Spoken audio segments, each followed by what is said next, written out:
Hi and welcome to Nick Well Motorhomes. I'm Andy and today I have the pleasure to show you around this WildAx Aurora and this WildAx Aurora XL. Now we were asked if we could do a video on these models and as luck would have it we have both in stock. If you're watching this video in 6 months time from recording, that may still not be the case, so always check with us before travelling. The main differences between the Aurora and the Aurora XL is quite simple. It's the length. The Aurora has a length of 6 metres and the XL has a length of 6.36 metres.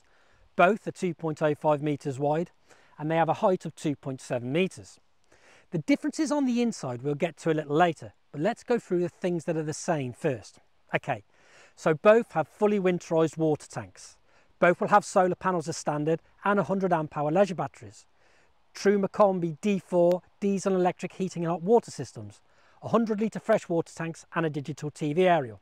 So let's have a look around them both. Okay, so like we said, we're going to have a walk around. So we'll start with the XL and you can see we have the Fiat alloy wheels. Just here you have your diesel and your AdBlue tanks. Electric habitation step. Awning is a cost option. Now of course we've already said that they will both have solar panels on the roof. As we come round the rear, again, you have a camera at the back and we have parking sensors down below. As we come round, we have the electric hookup point, cassette toilet, and we have your waste and your fresh water drains just there. Flue for your heating and your fresh water fill. There's the XL. So as we come round to the Aurora, again, same scenario with the awning. That is a cost option. Again, we do have the solar panel on the roof and we also have the TV aerial on the roof. Camera again, and rear parking sensors. Your electric hookup point. Again, we have the Fiat alloy wheels. Cassette toilet. Again, your waste and your fresh drains. Flue for your heating. Your water filler point. And again, as I was saying before, it's very, very similar van. There are some differences in the extra, which you gain with the extra length, but that really is predominantly on the inside of the van. What we can see when we've been walking around, of course, is there's still very little overhang on the back of the van. So from a driving perspective, not a lot of difference at all. In the cab of the Aurora, we have driver and passenger airbags, full cab blinds, steering wheel controls, a DAB Bluetooth media centre, a reversing camera, cruise control and cab climate control air conditioning, and of course 2 large cup holders. Now this is to mention just a few of the options. Also both captain seats swivel and are height adjustable. This helps to maximise the whole of the modest 5.99 metre footprint. Once swivelled, these become part of your lounge and act as 2 comfortable armchairs with reading lights above each seat. Any different to the XL? No, not in the slightest. This one does have the Skyview skylight though, but that is a cost option. The front lounge of the Aurora XL is a particularly impressive space. We have a forward-facing travel seat, and with the cab seat swivelled, it will suit 3 adults in comfort, with the option of the coffee table to fit between the 2 captain seats, the pole and the tabletop living in the wardrobe. You'll also see we have this rail that runs beneath the window. This allows for the table to be attached to make this area into the half dinette, as we've just seen in the Aurora. If you want to relax, both captain seats are extremely comfortable and fully adjustable. This area feels a lot bigger than it is. By removing the table, it feels bigger still. Now, one thing I particularly like, which WildAx do, which a lot of other manufacturers could actually learn from, is this seat. Because they're only adding 1 seat instead of 2, you don't lose your space going down the galley. And it's a wide seat, it's very comfortable. But more so than that is the fact that pretty much every travel seat is very, very upright. Now there is a catch just here. Now as you can see, this is on a bit of an angle, so it's far more comfortable to sit. But when you're traveling, you can push it right back up, lock it in place so it's straight, and again, it's a perfect travel seat. But there's been more thought put to the fact of it's pouring down the rain outside and you really want to be comfortable when you're sitting about. So as I said, you can also make up a front bed Again, we've turned the driver's seat around as you would have it in the half dinette sort of a layout. So then we have a catch just underneath here. So we need to lift that and slide forward. You bring it right the way forward as far as it will go. You take the back of the seat, that folds down flat, that slots back in, and by turning this cushion, it just sits into place, just here. And then you push that in like that, and you have this lovely single berth. Now, again, it's great for just sitting around of an evening as well. Any different at all to the Aurora? No, not in the slightest. The washrooms in both, again, are the same. We have a skylight above, storage locker, a mirror, hanging rails, a shower and wash basin, and of course, a cassette toilet. So, kitchens. Dan, we're saying kitchens, but we're not starting in kitchens. Got something to show you out here first, so come on. Right, the kitchens. Well, this is where we find the differences. So we'll start with the Aurora. On the exterior of this cabinet, you can see when entering through the habitation door, you have the gas locker, smaller than before. But remember, that had an underslung gas tank, and we don't need it because the diesel heating, and of course the fridge is a compressor type. So you don't need a large gas cylinder. Okay, so we're going to start, as I said, with the kitchen in the Aurora. So here, of course, we have your pop-up extender, and then underneath we have your bin, mixer tap, your sink, and of course you've got your drainer board, your chopping board just there. 3 gas hobs. Now, because you've got the glass lids, it gives you a decent piece of work surface just on top of here. And of course, we have the habitation door fly screen below. We have another reading light, or again, cooking light just there, and a couple of 230-volt sockets. Plenty of drawer space. This one is a bit shorter, but bear in mind, you've got the gas locker on the other side of it.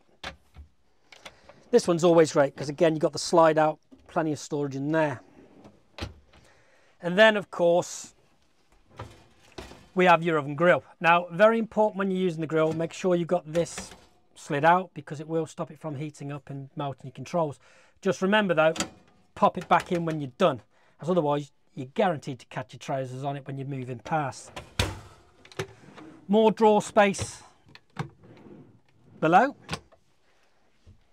In the Aurora, that's where you store your table from your half dinette. And of course you've got your tabletop and your leg just there for your coffee table, and you've got hanging space in there as well. And then of course your compressor fridge up here. Here we have more hanging space, and this is nice. There's a good bit of work surface just there, so again when you're cooking you've got plenty of space around you. So next we're going to look at the kitchen in the XL. So there's a lot of similarities. Again, we have the pop-up extender, we have your bin just here, mixer tap. Again, we have your sink, we have your extra light just there, your 230s, a couple of cabinets just above. Same again, 3 gas hobs, same again with the oven grill. Again, plenty of storage. This one again is still obviously slightly compromised because of the gas lock on the outside. Again, I love that drawer, it's just great use of space. The big difference comes, of course, from the fact of now we have this full length compressor fridge with a microwave above. This is where you're starting to gain that extra 0.36 of a metre. And then, of course, we have another storage locker here. Big locker just down here with hanging space. And another hanging space area there. Again, we've got your tabletop just there. Don't worry, you're still not lacking for the extra worktop. It's just here. But what we've also got is round this side, which is easier to see from the back. We have more hanging space just there. And we have a lot more storage down there. So what do you gain for your extra 0.36? Honestly, quite a lot. Heating, as we've already said, is a Truma D4 Diesel and electric combi unit. In a van this size, in a space this size, you'll find it heats up really pretty quickly. And it means, of course, this van can be used all year round. The beauty of a van conversion, whether it's 5.4 metres, 6 metres, 6.36 metres or larger, is the fact that they are narrower than a coach build counterpart. The overhang tends to be minimal, so it's very different driving experience to a larger coach build, meaning you tend to use it more. In a lot of cases, it can be used as a second vehicle. After all, it's not really a problem taking something this size to the supermarket. You'll get more shopping in for a start. So we're in the Aurora and we have the rear bedroom. Now, as you can see, it is a good sized double. You have storage lockers above both ends, and of course you've got reading lights both sides. Skylight above, and you've got 2 windows on the door, so there's a lot of natural light coming in. Now, this area, the beauty of it, probably more so than our house, is 1, you tend to find a fixed bed is more comfortable than a makeup bed. 2, you've got loads of storage space underneath.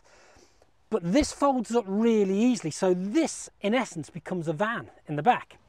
All you need to do is fold your cushions over, pop those up there like that, and you lift up. Now you'll see just here that clips in. Now you have a slider just here, so if you want to lock off anything you've got in the garage, it's a big old space. I mean, if you've got bikes or anything else, you can fit it in here. And even with the bed down, there's masses of storage underneath. So there we have the Aurora. Is it any difference in the XL? Let's go and have a look. Come on, Dan, keep up.